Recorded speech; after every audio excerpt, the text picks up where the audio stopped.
dans le prochain épisode de Demain nous appartient. Tandis que Bart fait une rencontre, Chloé fait appel à la mémoire de Jeanne pour lui redonner le moral. En parallèle, une soirée déguisée s'improvise au commissariat. Capture d'écran TF1. Attention, les paragraphes qui suivent contiennent des spoilers sur l'épisode de Demain nous appartient diffusé demain soir sur TF1.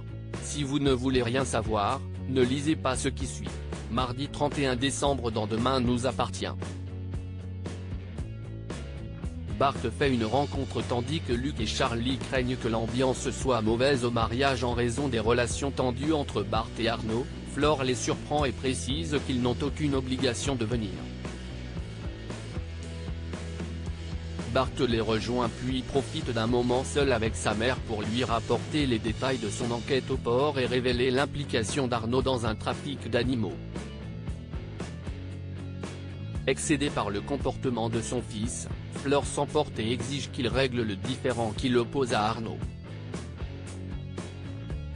Plus tard, Arnaud indique à Bart que les recherches qu'il a menées en interne confirment qu'un trafic de chiens a bien lieu dans les docks. Après avoir remercié son beau-fils de l'avoir alerté, il promet d'aller voir la police lorsqu'il aura des preuves concrètes ainsi que des noms qui permettront de mettre un terme à ces magouilles une bonne fois pour toutes. Le sujet clos, Arnaud, qui ajoute qu'il aimerait que le rapport s'améliore, propose à Bart d'aller dîner un soir en tête-à-tête pour mettre les choses à plat, ce que l'adolescent accepte. En fin de journée, Maxime, Bart et Sarah passent le réveillon ensemble au Spoon. Au cours de la soirée, Audrey, la jeune femme chargée d'éloigner Bart du trafic au port, semble très intéressée par le jeune homme et se mêle au groupe pour boire un verre avec eux. Très entreprenante avec Bart, Audrey l'embrasse avant qu'ils ne quittent la soirée ensemble pour terminer la leur en tête-à-tête. Alors qu'ils font l'amour, Audrey enregistre leurs ébats sans que Bart ne s'en aperçoive. Chloé fait appel à la mémoire de Jeanne pour lui redonner le moral voyant son fils toujours mécontent de ne pas avoir retrouvé l'argent des ventes de Noël. Jeanne, qui n'a toujours aucun souvenir de l'endroit où elle a caché l'enveloppe, décide de continuer à chercher. De leur côté, Alex et Robin ont rendez-vous avec Sylvain pour le payer afin qu'il puisse acheter le matériel nécessaire au lancement des travaux. Comme ils n'ont aucun moyen de le financer pour le moment, les frères Bélanger demandent à leur ami d'avancer le prix du matériel, assurant qu'ils le rembourseront dès que possible. Seulement, Moreno ne dispose pas non plus de cette somme et ne peut donc pas les aider. Cependant, ils jurent de se rendre disponibles aussitôt qu'ils auront trouvé une solution. Désormais dans une impasse, Robin confie à son frère que la vente est l'unique option possible. Pour sa part, Jeanne, qui s'en veut terriblement d'avoir perdu la recette de ses fils, reçoit l'aide de Judith pour fouiller le jardin. Bien qu'elles aient cherché dans les moindres recoins, grand-mère et petite-fille n'ont rien trouvé. Pour remonter le moral de la vieille dame, Chloé prétexte ne pas savoir faire une chantilly pour solliciter son aide.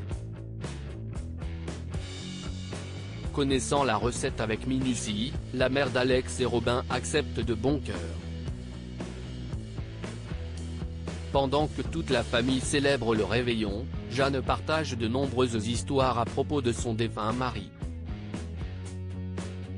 Elle déplore que seuls les souvenirs du passé restent intacts mais finit malgré tout par fêter la nouvelle année dans la joie et la bonne humeur avec toute la famille. Une soirée déguisée s'improvise au commissariat tandis que Georges est très enthousiaste à l'idée de faire une soirée déguisée pour le nouvel an. Martin l'enjoint à annuler ses plans afin de remplacer un policier malade.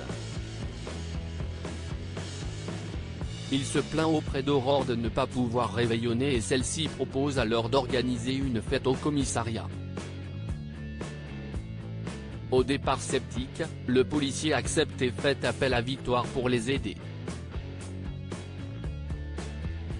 Lorsque Martin arrive au poste et s'aperçoit que toute son équipe est en train de festoyer, Aurore et Georges expliquent qu'ils avaient besoin de s'amuser tous ensemble, d'autant qu'ils l'ont tous bien mérité après avoir travaillé durement toute l'année. Devant les suppliques de ses collègues, Constance aide et porte même un toast afin de souhaiter ses meilleurs vœux pour l'année 2020.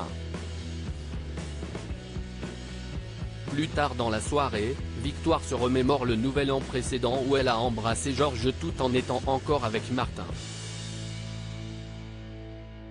Mais pour le commandant, c'est de l'histoire ancienne, il ne leur en veut plus et se montre au contraire très heureux pour le couple.